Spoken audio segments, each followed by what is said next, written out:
Sir నమస్కారం sir. నమస్తే అండి. సార్ ఇవాళ రిలీజ్ అయిన 'థగ్ లైఫ్' సినిమాలో త్రిష పాత్ర పైన భిన్న వాదనలైతే నెటిజన్స్ నుంచి వినిపిస్తున్నాయి సార్. అంటే త్రిష పాత్ర అటు శంభుతోనూ క్లోజ్‌గా ఉంటుంది. అటు కమల్ హాసన్‌తోనూ క్లోజ్‌గా ఉంటుంది. అంటే సినిమాలో ఏమో వాళ్ళిద్దరూ శంభు అండ్ కమల్ హాసన్ తండ్రి కొడుకుల రిలేషన్‌షిప్‌లో వాళ్ళుంటారు. మరి ఇప్పుడు తండ్రి కొడుకులతో రొమాన్స్ చేయడం ఏంటి త్రిష పాత్ర అని చెప్పేసి వినిపిస్తుంది సార్. మీరేం అంటే చెప్తారు సార్? యాక్చువల్‌గా హ్మ్. అక్కడ వాళ్ళిద్దరూ తండ్రి కొడుకులు కాదు గానీ, ఆ స్ట్రెచర్ అలా ఉంటుంది అంతవరకే. అతన్ని ఈయన పెంచుతాడు. ఓకే. ఆ పెంచటం అనే దగ్గర తండ్రి పాత్రలో కమల్ హాసన్‌ని చూడటం అనేది ఒక వ్యవహారం నడుస్తుంది. అయితే అతనికి ఒక ప్రామిస్ చేస్తాడు కమల్ హాసన్. నీ చెల్లెల్ని వెతుకుతాను అని. ఆ ప్రయాణంలో ఆయన చాలా చోట్ల రకరకాల ప్రయత్నాలు చేస్తాడు. ఈ జర్నీలో ఒక చోట ఎక్కడో ఆవిడ పరిచయం అవుతుంది త్రిష.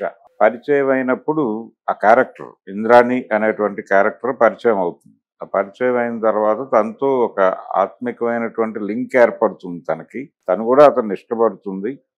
ఆ ఇష్టపడిన తర్వాత తను తీసుకొచ్చేసి తన దీనిలో ఉంచుతాడు కమల్ హాసన్ పోషించినటువంటి క్యారెక్టర్. ఓకే.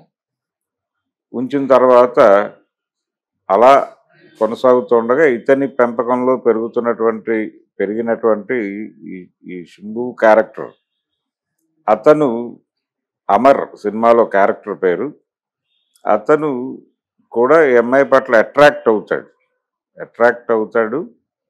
కానీ తను కమిటెడ్గా నేను తనతో ప్రేమలో ఉన్నాను అనే చెప్తుంది. శక్తిరాజుతో ప్రేమలో ఉన్నాను అనే చెప్తుంది. ఆ ప్రేమలో ఉండటం అనేది అలా నడుస్తుంది. తన పట్ల ఒక అడ్మిరేషన్ ఉన్నప్పటికీ కూడా కమల్ హాసన్ క్యారెక్టర్ పట్ల తనకి ప్రేమ ఉంది అనేది చెప్తుంది. రకరకాల సందర్భాల్లో అదే వ్యక్తం చేస్తుంది.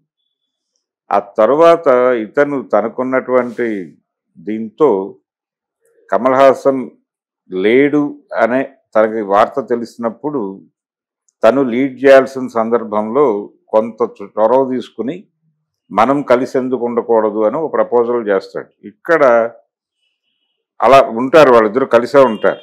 ఈ కలిసి ప్రయాణం చేయటం దగ్గర ధార్మిక పరమైనటువంటి నైతిక పరమైనటువంటి ఒక ప్రశ్నను లేవనెత్తుతున్నారు చాలామంది. అయితే చాలా క్లియర్గా ఆ క్యారెక్టర్తో చెప్పిస్తాడు డైరెక్టర్. నేను చాలా కష్టాల్లో ఉండగా అతను వచ్చి నన్ను అక్కడి నుంచి విముక్తి చేశాడు. అందుకని అతని పట్ల నాకు ఒక అడ్మిరేషన్ ఉంది. యాజ్ ఏ పర్సన్ వ్యక్తిగా అడ్మిరేషన్ ఉంది. అతనితో రకరకాలుగా కనెక్ట్ అయ్యానంటే వేవ్ లెంగ్త్ కలుస్తుంది కొంతమందికి. అలా కలిసిన తర్వాత ఆ ప్రయాణం కొనసాగుతుంది. దానికి వయసుతోనూ మరో దాంతోనూ ప్రమేయం ఉండదు. అలా నడిచినటువంటి సంబంధం అది అనే విషయం చాలా సందర్భాల్లో చెప్తుంది. ఆ రిలేషన్ని ప్రాపర్గా ఎస్టాబ్లిష్ చేయగలిగాడు ఆయన మణిరత్నం. ఆ ప్రాసెస్లోనే ఇతను ఎంటర్ అవుతాడు. ఇతను ఎంటర్ అయినప్పుడు కొంచెం ఇబ్బందికరంగా వాస్తవాన్ని అంగీకరిస్తూనే ఇతనితో ట్రావెల్ అవుతుంది ఆవిడ. ఇది తప్పనో ధార్మికం కాదనో నైతికం కాదనో ఇలా మాట్లాడటం తప్పు. ఎవరికైనా ఎవరి పట్లైనా ఏ సందర్భంలోనైనా ఒక ఇష్టం కలగచ్చు, కలిసి ప్రయాణించాలి అనుకోవచ్చు.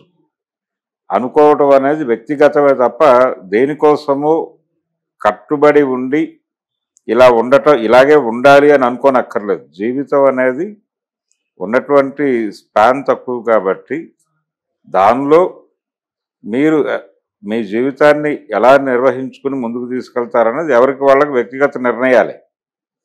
దేని మీద ఏ రకమైనటువంటి ఇన్ఫ్లుయెన్స్ ఉండాల్సినటువంటి అవసరం లేదు. తనకి కన్వీనియంట్గా అనిపించిన మార్గంలో ఏదైనా అడ్డుపొలలు ఉంటే వాటిని తొలగించుకుని ముందుకెళ్ళటమే ఎవడైనా చేయాల్సింది. అయితే ఈ ధార్మిక కోణం పట్టుకొచ్చే వాళ్ళ జీవితాల్లో కూడా ఇలాంటివి ఉంటాయి. కానీ వీళ్ళు ఏం చేస్తారంటే హిపోక్రసీ, వాళ్ళు దాచిపెట్టి బతుకుతూ ఉంటారు. ఈ సినిమాలో నాకు నచ్చిన విషయం ఏంటంటే ఓపెన్గానే ఉంటాయి వాళ్ళ రిలేషన్. చాలా ఓపెన్గానే మాట్లాడతాడు అతను కమల్ హాసన్ క్యారెక్టర్. ఈ శక్తివేల్ కావచ్చు తమిళ్లో, శక్తిరాజు అనేది పెట్టారు తెలుగులో. ఆ శక్తిరాజు క్యారెక్టర్ తన వైఫ్తో కూడా చెప్తాడు నా రిలేషన్ ఎందుకు ఏర్పడింది అని.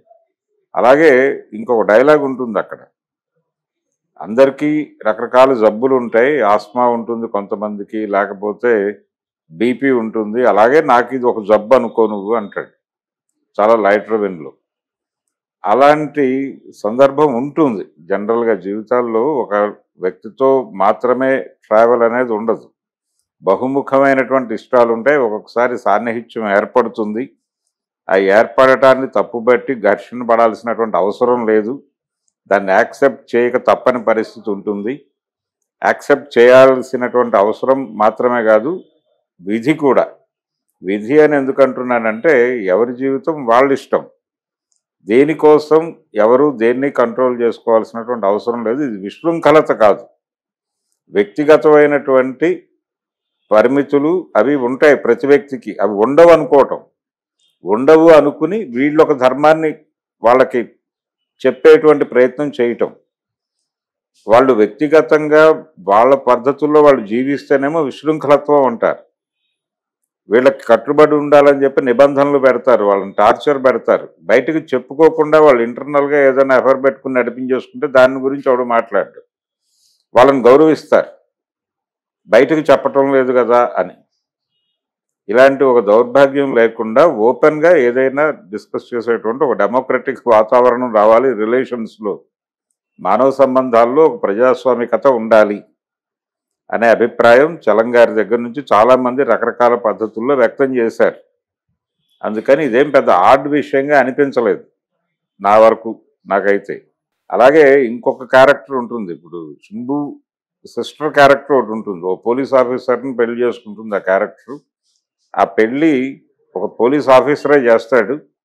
చేసిన తర్వాత ఆ పోలీస్ ఆఫీసరే తన కొడుక్కిచ్చి పెళ్లి చేస్తాడు ఆ అమ్మాయిని.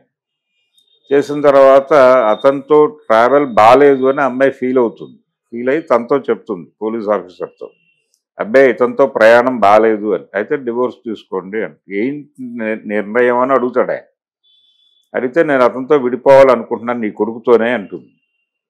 ఓకే, హ్యాపీగా విడిపోవని తనే కోర్టుకు తీసుకెళ్ళి తనే మొత్తం ఆర్గనైజ్ చేసి ఆ డైవోర్స్ ఇప్పిస్తాడు. అంత డెమోక్రటిక్గా రిలేషన్స్ ఉండాలి అనేటువంటి ఒక ప్రతిపాదన ఈ రెండు క్యారెక్టర్ల నుంచి డ్రైవ్ చేశాడు సినిమాలో. అది మణిరత్నం ఐడియానా లేకపోతే స్టోరీలో వేలు పెట్టి తను కూడా రచనా సహకారం అందించినటువంటి కమల్ హాసన్ వైపు నుంచి వచ్చినటువంటి సలహా అనేది పక్కన పెట్టేస్తే మొత్తానికి ఆ రెండు